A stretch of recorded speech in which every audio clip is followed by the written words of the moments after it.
आज आपण करणार आहोत एकदम खास हिवाळ्यासाठी परफेक्ट अशी तुरीच्या दाण्याची गरम गरम कचोरी. सर्वात आधी मी घेतला मैदा, त्यात घातला थोडासा ओवा, चवीपुरतं मीठ आणि एकदम महत्त्वाचं गरम तेलाचं मोहन. आता हे सगळं मिक्स करून थोडं थोडं पाणी घालून घट्टसर पीठ मळून घेतलं. हे पीठ फार मऊ नाही, फार घट्टही नाही, असं मध्यम ठेवायचं.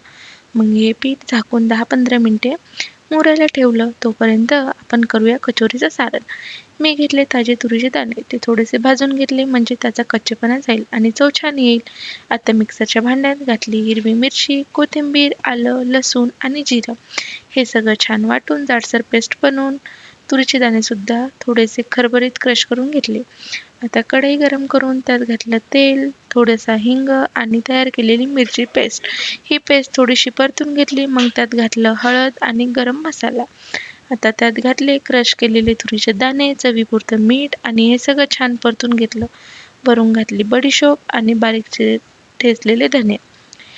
हे सारण असं परतायचं की ते मोकळं, कोरडं आणि सुटसुटीत झालं पाहिजे. पाणी अजिबात नको. आता मुरलेलं पीठ घेतलं, त्याचे लहान गोळे करून घेतले. प्रत्येक गोळा पुरीसारखा लाटून त्यामध्ये हे सारण घातलं आणि नीट कचोरीसारखी बंद केली. हळूच हाताने कचोरी थोडीशी चपटी करून घेतली. आता तेल मध्यम गरम करून या कचोऱ्या तेलात सोडल्या. कमी आचेवर या कचोऱ्या सोनेरी रंग येईपर्यंत छान तळून घेतल्या. तयार आहे आपल्या गरमागरम तुरीच्या दाण्याच्या कचोऱ्या. वरून घातली हिरवी चटणी आणि आंबट गोड चटणी. आणि हिवाळ्याच्या संध्याकाळीसाठी हा नाश्ता म्हणजे एकदम परफेक्ट. गरमागरम तुरीच्या दाण्याची कचोरी हिरव्या चटणीसोबत सर्व्ह केली. पहिला घास घेतल्यावरच कळलं, घरचं खाणं म्हणजे खरी लक्झरी.